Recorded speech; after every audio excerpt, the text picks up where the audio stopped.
જૂનાગઢની ભેસાણ ગ્રામ પંચાયતના નગરોળ તંત્રના કારણે ગ્રામજનો ત્રાહિમામ પોકારી ઉઠ્યા છે। ગામમાં રસ્તાની બિસ્માર હાલત અને પાણીની સમસ્યાને લઈને પ્રજાજનો ભારે મુશ્કેલીનો સામનો કરી રહ્યા છે।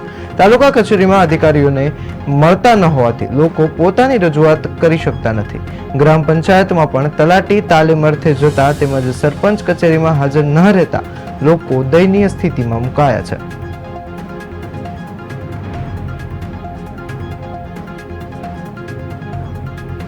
અહીંયા અત્યારે ભેસાણ તાલુકાની અંદર ધારાસભ્ય નથી, ટિકિટ ગ્રામ પંચાયતની બોડી નથી। અત્યારે વિકાસ એટલો ખોરંભે પડ્યો છે, કોઈ લોકોના પ્રશ્નો સાંભળવાનું છે નહીં।